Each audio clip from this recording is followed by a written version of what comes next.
iranienne, le fameux Khorramshahr 4, qui est l'un des missiles balistiques les plus dangereux au monde. On ne sait pas combien les Iraniens en ont exactement, de quelques dizaines à quelques centaines, mais cette simple image, vous voyez, là, il est monté comme s'il était prêt à tirer. Évidemment, il ne va pas être tiré d'ici, depuis un camion militaire. Ce qui est impressionnant, c'est le monde qu'il y a autour de cette démonstration de force. Et ça en fait un symbole vraiment de la puissance. Aujourd'hui, il y a le message qui est envoyé au monde, mais particulièrement à Washington, c'est « Regardez, nos missiles sont en plein cœur de Téhéran et les gens les soutiennent ». C'est ça aussi. Il y a une foule quand même qui est là. On ne peut pas savoir, honnêtement, Amélie, si les gens qui sont là sont venus de leur plein gré, si on leur a demandé de venir. Il y a des gens qui disent qu'ils ont été payés pour venir. C'est peut-être un peu des deux. Mais il faut bien avoir en tête quand même que la République islamique a encore du soutien dans la population iranienne. Et puis qu'il y a des gens qui sont très lassés, épuisés, voire apeurés par la guerre, et qui donc ont peut-être rejoint un tout petit peu ces manifestations. Encore une fois, c'est une très grande démonstration de force. On parle de s'unir sous le drapeau dans ces cas-là, c'était un risque depuis le début en effet.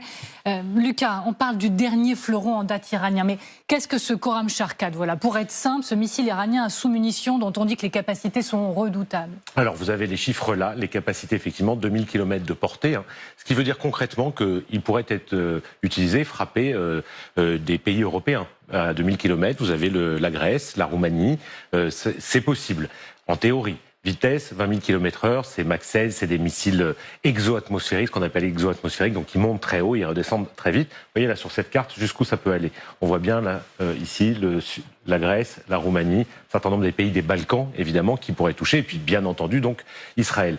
Ce missile, il a été présenté comme vraiment le fleuron, vous le disiez, parce que c'est un missile à sous-munitions. Alors, il a frappé probablement Tel Aviv il n'y a pas très longtemps, il se trouve que j'y étais, et que les Israéliens étaient très surpris, parce qu'il est difficile à intercepter. Les Israéliens savent intercepter. Le problème de ce missile, si c'est celui-là qui avait été utilisé à ce moment-là, c'est qu'il largue des sous-munitions. Au moment où il rentre dans le ciel, dans l'atmosphère, il largue des sous-munitions. Ce qui fait que les intercepteurs, on a besoin de beaucoup d'intercepteurs pour essayer de détruire les charges. Et à Tel Aviv, le résultat était assez impressionnant, c'est qu'il y avait effectivement beaucoup d'impact autour de la zone du missile. Les Israéliens n'ont pas dit formellement qu'il s'agissait de ce missile-là, mais avaient de sérieux doutes. Je voudrais qu'on regarde une autre image, Lucas. Là, cette fois, on est à Arak. Et là encore, une exhibition de missiles, et à chaque fois, la foule, les drapeaux, les décorations, les lumières, comme une célébration. Et voilà qui renforce tout l'aspect communication dans cette guerre. La communication du régime, vous avez parfaitement raison. Alors là, c'est un autre missile, c'est pas un Khorramshahr 4, mais c'est encore un missile puissant iranien. Là aussi, comme à Téhéran, de la foule, des drapeaux, vous noterez plusieurs choses. D'abord qu'il y a effectivement énormément de monde, il n'y a pas de symbole religieux.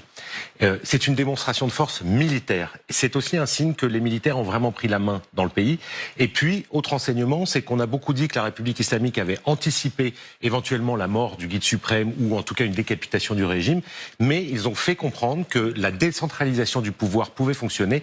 Ce que ça montre, c'est que des commandants locaux militaires peuvent organiser aussi, là on est dans le centre du pays, à Arak, des démonstrations de force en même temps que celles qui se passent à Téhéran. C'est pour dire, non seulement on est prêt à faire la guerre, mais on tient le pays. C'est un message très clair envoyé aux États-Unis. C'était parfait. Merci beaucoup. Merci beaucoup, Lucas Manger. Général Perruche, là encore le message. L'Iran n'a pas seulement ignoré les ultimatums du président américain, non, à la place, au lieu de ça, il a donc organisé cet événement public pour démontrer sa puissance au milieu de la foule.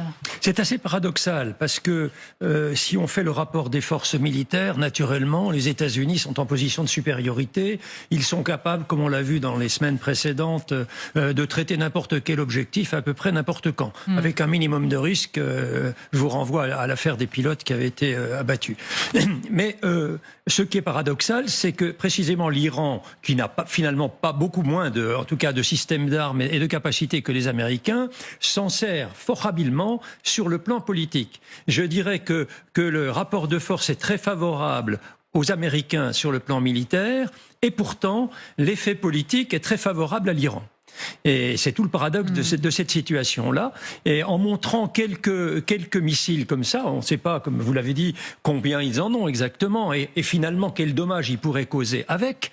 Mais le fait d'en avoir déjà et de pouvoir les tirer, c'est déjà très important.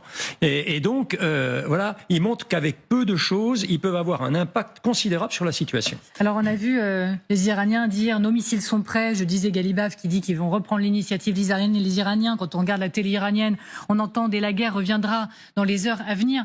Et finalement, au-delà de l'image, c'est bien ça la réalité, c'est que l'Iran n'est plus en cessez-le-feu et l'Iran pourrait taper, frapper vite et fort. Alors, on a cette impression qu'il y a cette message-là qui vient de l'Iran, alors qu'on entend Donald Trump dire il va prolonger le cessez-le-feu. On a l'impression que c'est tout seul qui va le prolonger. On se rappelle quand même qu'il n'y a pas eu des discussions cette semaine à Islamabad. Au contraire, même l'ambassadeur américain en Israël a été rappelé à Washington pour parler de la suite. Donc on est très clairement sur une escalade, à moins que Donald Trump réussisse à les ramener à la table. On n'a pas cette impression-là, en tout cas, que les Iraniens donnent cette impression à la fois un message aux Américains, aussi un message du pays du Golfe, pas simplement Israël, mais tous les pays du Golfe, parce que demain, si ça recommence, qui sont les premières cibles? C'est pas toujours les Israéliens. Effectivement, les bombes, enfin les missiles à submunition, ça on a vu en Israël, mais toutes les installations en Arabie Saoudite et ailleurs, toutes les bases américaines dans la région seront les premières aussi ciblées. Donc on a quand même cette impression d'escalade, et donc ce message aussi en interne pour dire on tient le terrain, mais aussi pour toute la région. C'est une certitude pour vous, Xavier, l'Iran n'acceptera pas ni le blocus américain, ni les exigences, et oui, les frappes vont reprendre? Et ces images nous le racontent? L'Iran considère qu'ils ont déjà gagné. Ils n'ont pas perdu face aux Américains, ils n'ont pas plié, donc ils ont gagné. Et ils se mettent en position de pouvoir répliquer quoi qu'il arrive. Alors le Khorramshahr 4, c'est une arme qui peut être redoutable, mais avec un range maximum comme de 2000 km. Et à mon avis, plutôt que de cibler Israël, je suis assez d'accord avec Elisabeth, ils vont plutôt cibler l'économie mondiale à travers les pays du Golfe. Donc évidemment, les flux pétroliers, tout ce que l'Arabie Saoudite a mis en place pour pouvoir exporter son pétrole par la mer Rouge, par exemple, continuer à frapper les installations gazières du Qatar, continuer à frapper le Koweït, les Émirats Arabes Unis, ça passerait plutôt par là. On voit d'ailleurs, quand on regarde cette guerre sur la longueur, que depuis le 28 février, en Israël, ils n'ont pas fait des dégâts phénoménaux. Il y a quelques dizaines de morts, évidemment, mais par rapport à tout ce qu'ils ont lancé, il y a peu de réussite de leurs missiles au sens strict. En revanche, la pression sur l'économie mondiale, elle est extrêmement forte, et à travers les raffineries, d'une manière générale, toutes les installations pétrolières dans le Golfe et le détroit d'Ormuz, ils savent qu'ils ont une carte extrêmement forte à jouer. Siavash Ghazi nous attend depuis Téhéran. Je ne fais jamais attendre Siavash Ghazi. Merci beaucoup d'être avec nous. Vous êtes correspondant France 24 et RFI. Siavash Ghazi, comment analysez-vous, vous, ces images? Est-ce une déclaration de fin de cessez-le-feu, la preuve que l'Iran va reprendre la guerre des missiles à proprement parler? Est-ce là synonyme de réplique forte et imminente? Non, c'est une démonstration de force des gardiens de la Révolution. Une quarantaine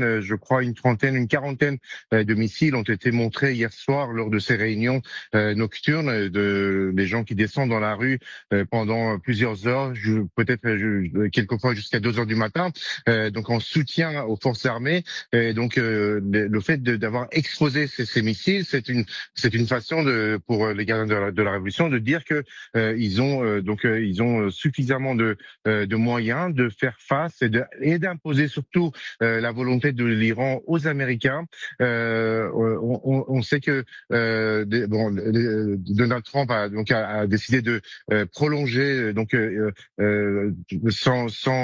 dans un délai qui n'a pas été fixé le cessez-le-feu, en affirmant qu'il attendait la proposition iranienne. Mais pour Téhéran, tant que le blocus américain n'est pas terminé, n'est pas suspendu, pas question de retourner à la table des négociations, pas question, parce que en Iran, on considère, les différentes déclarations le montrent, on considère que le fait d'avoir imposé le blocus contre les ports iraniens, c'est une volonté de la part de Donald Trump d'imposer ce que Téhéran appelle une capitulation et non pas une négociation pour trouver une solution de compromis sur deux dossiers importants. D'une part, le dossier nucléaire et d'autre part, le contrôle du détroit d'Ormuz. Sur ces deux questions-là, il n'est pas question pour Téhéran de céder.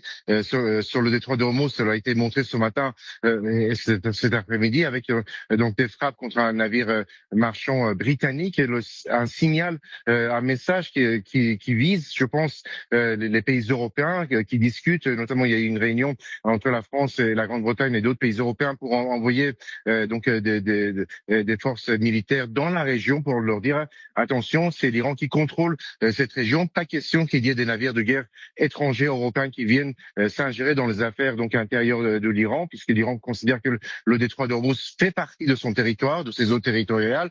Et puis l'autre message, c'est pas question de négocier sur le dossier nucléaire non plus. L'Iran est prêt à suspendre son programme nucléaire d'enrichissement d'uranium pendant 5 ans, un délai dont il a besoin pour reconstruire toutes ces installations nucléaires qui ont été fortement endommagées, mais pas question non plus d'envoyer à l'étranger les stocks d'uranium enrichi. Le porte-parole du ministère des Affaires étrangères disait il y a 2 jours que ces stocks d'uranium, c'est comme la terre de l'Iran, c'est une terre, c'est quelque chose de sacré pour les Iraniens et pas question de les envoyer à l'étranger. Donc c'est une démonstration de force.